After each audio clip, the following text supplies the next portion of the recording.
බුදුරජාණන් වහන්සේ සංඝයාට වදාලා යම් කිසි ශ්‍රාවකයෙකුට හැකිනම් තමන්ගේ පළවෙනි සහෝදරයාගේ ආදානයට හිමාලයට වැඩියට කමක් නැහැ කියලා.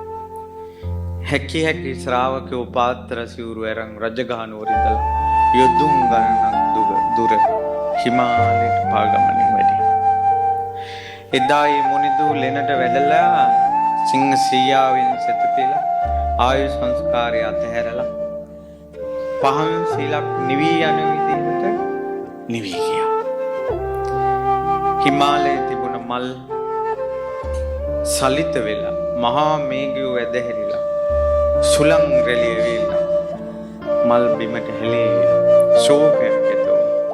එදා රාත්‍රී පහවදා අලුයම මුවදෝ අනේ කරන්න පැන් රැගෙන නැත්තු කුටිය ළඟට ඇවිල්ලා බැන් තබලා මේ වෙනකොට වෙනදා උතුම් මුනිදුන් ඒ කියන්නේ ඇත්තුන්ට පසේ බුදුවරයා මම මේ යයි මේ දේශනා කරන්නේ පසේ බුදු විහාරේ මේ ශ්‍රාවක සංගරුවන ඉදිරියේ ලෝකයාට පසේ බුදු කෙනෙක් සිහි කළා නම් තනි අඟකින් යුතු කඟ වේනෙකුසේ කඟ වේනගේ තනි අඟසේ 12 වසරක් උදේ කලාව අමා නිවන් සොය විඳගෙන හිමාලයේ වැඩ සිටපු ලොවට පසේ බුදු කෙනෙක් සිහි කරවපු බුද්ධානුබුද්ධ මුනිවරයා අඤ්ඤා කොණ්ඩඤ්ඤන් වහන්සේ.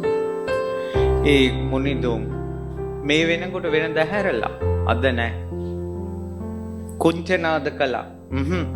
නෑ. ඊට පස්සේ සක්මන් කළා ඇත්තු. නෑ. හොඬවැල නහය ළඟට තිබ්බා. ඉදිකට්ටේ පවා සංවේදී බව තියෙන ඉදිකට්ටටත් සංවේදී බව තියෙනවා හොඬවැලේ. ඒ හොඬවැලට දැනුණා මුනිවරයාගේ හුස්ම වැටෙන්නේ නැති බව. වෙනදා හුස්ම වැටෙන්නේ නැහැ නිරෝධ සමාපත්තියට සමවැදුණා. ඒ භාවනා ඉරියව්වෙන් දැන් සැතපෙලා මොවුන්ට මතක් වුණා මීට කලින් හිටපු පසේ බුදු පිරිවරු පිරිනවම් පෑවේ ওই විදිහටමයි. අහෝ ඔහොම සැතපුණ කෙනෙක් ආයෙ නැගිටින්නේ නැහැ කියලා කුංචනාද කරනකොට ඒ හඬෙන් ඇත්තු 8000ක් කුංචනාද කරා අකනිටා බ්‍රහ්ම ලෝකෙට ඇහුණා. අපේ මුනිවරයා පිරිනවම් පෑවා ඇත්තුන්ගේ කුංචනා. මගේ බුදුරජාණන් වහන්සේට ඒ වාගේ ශ්‍රාවක දරුවෝ හිටියේ. මේ ඔබ අපි වගේ මේ ලාමක සිතිවිලි තියෙන පොඩි දෙයින් කම්පා වෙන අඬන වැළපෙන සාධාරණේ හොයන යුක්තිය හොයන ඇයි මට මෙහෙම වුනේ අපිට මොකද්ද මේ වුනේ ඇයි මේ මිනිස්සු මට මෙහෙම කරන්නේ කියලා පොඩි දෙයින් දුක් වෙවි 5000 කොළ වලින් සතුට වෙන ලාමක ජීවිත නෙවෙයි ඒවා. ඒවා උතුම් ජීවිත. ඒ ඇත්තම හොඬවැල් දාලා මෙහෙම සැතපිල හිටිය ඇඳ හොඬවැල් වලින් ඉස්පුවා. උස්සලා එහෙම ගත්තා. අනිත් ඇත්තු වට වුණා. අනිත් ඇතුම් සඳුන්දර කඩාගෙන ආවා. හිමාලයේ බොහොමයක් රත් හඳුන්. පසේ බුදුවරුන්ට වගේ යහන හැදුවා. ඇත්තුම ඒ හිමාලයේ සිටපු ඇත්තු කර්මාන් රූපෝ තිරිසන් සත්තු උනාට මිනිස්සුෝ වගේ දෙවියෝ වගේ හිතන අය. ඊ යහනේ සතප්පෝනකල් හොඬවැලින් මෙහෙම අරගෙන කුංචනාද කර තවත් ඇත්තු මල් ලිහිද්දී පැදකුණු කළා. පැදකුණු කරනට කම්පා වුණා භූමාණ්ඩු දෙවියෝ.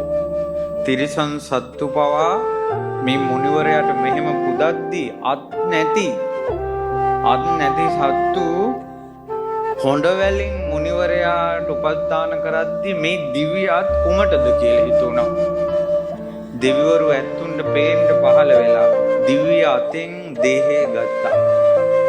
දේහය අරන් හිමාලය වටේ දිව්‍ය මල් වර්ෂා පැදකුණු කළා. කරනකොට චාතුම් මහරජික දෙවියෝ කම්පා වුණා. භූමාටු දෙවියෝ මෙසේනම් මේ මුනිවරයාට උපස්ථාන කරන්න බැරි චාතුම් මහරජික ජීවිතේ කුමටද ඔවුන්ගේ දිව්‍ය අත් වලින් ගත්තා. ඔවුන් පැදකුණු කළා.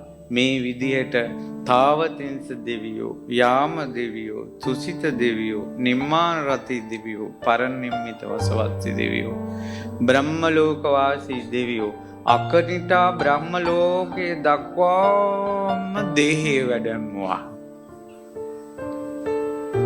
මේ බුද්ධ ශාසනයේ ශ්‍රී දේහය ආදාහනයට කලින් බ්‍රහ්ම ලෝකයට වැඩමුවා නම් එකම එක මුනිවරයයි ඒ අඤ්ඤාං කොණ්ඩඤ්ඤ මහරහතන් වහන්සේ. ඊට පස්සේ ඒ දෙවියන්ගේ අතින් ඊළඟ බ්‍රහ්මයන්ට දෙවියන්ට එහෙම ආය පහළට වැඩමුවා.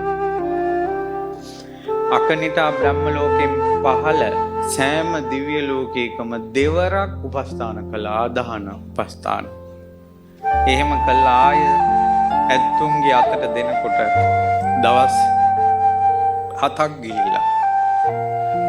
දවස් 7ක් වෙනකොට අර කොණ්ඩඤ්ඤන් වහන්සේගේ ආදාහන කෘත්‍යයට පැමිණි සංඝයා දැන් වැඩලා. ඒ වැඩපු රහතන් වහන්සේලා බුමාට දෙවියන්ගේ අතින් දේහය ගත්තා. රහතන් වහන්සේලාගේ කර පිටින් දේහය වැඩමුවා. කොණ්ඩඤ්ඤ මහරහතන් වහන්සේගේ ධාතුන් වහන්සේ නම කියන්නේ දැක්කත් ඒක මනුස්ස ජීවිතේ ප්‍රාතිහාර්යයක්. ඊට පස්සේ ආය ඇත්තුන්ට දුන්න. ඇත්තු තමයි දැන්පත් කළේ චිතකේ. ඇත්තු තමයි උපස්ථාන කළේ. රහතන් වහන්සේලා අනිත්‍ය ප්‍රතිසංයුක්ත ගාථා වදාලා. අනිච්චා වත සංඛාරා උපාද වය ධම්මිනෝ උපජ්ජිත්වා නිරුජ්ජಂತಿ තේසං වූප සමෝසුකෝ. ඒ ගාථා දේශනා කරද්දී ඇත්තු විසින්ම දේහය ආදාහනය කළා. ගිනි ජාලා දැල්ලුණ ගිනි ජාලා අතර සමම් පොහොට්ටු බඳු ධාතුන් වහන්සේලා ඉතිරුණා. ඉතිරුණ ධාතුන් වහන්සේලා භාග්‍යවතුන් වහන්සේ ළඟට රැගෙන ආවා. බුදුරජාණන් වහන්සේ ශ්‍රී හස්තයෙන් ධාතුන් වහන්සේලා ගත්තා. එරම් මහණෙනි, මේ අමා නිවන පළමුව යම් ශ්‍රාවකේ අවබෝධ කළාද, අමා නිවනට පළමුවපත් වුණාද, නිවන් පුරේ සැනසුණාද, පසේ බුදු කෙනෙක් බඳුව හුදකලාවේ වැඩ සිටි ඒ අඤ්ඤා කොණ්ඩඤ්ඤන්ගේ මේ උතුම් ධාතුන් වහන්සේලා නිදන් කරවූ කියලා වේළුවනාරාමේ ධාතු ස්තූපේ කෙරෙව්වා. පසේ බුදුවරුන්ගේ යුගය අතීතයට මැකී ගියා වගේ අඤ්ඤා කොණ්ඩඤ්ඤන් වහන්සේගේ ධාතු සෑයත් වේළුවනේ මැකී ගියා. නමුත් මේ ගෞතම බුදු සසුන පවතින තුරු, මේ බුද්ධ වංශය, චර්යා වංශය පවතින තුරු අඤ්ඤා කොණ්ඩඤ්ඤන් වහන්සේගේ නම දෙව් මිනිසුන්ගේ මුවෙන් පිට වෙනවා, සිතෙන් සිතනවා.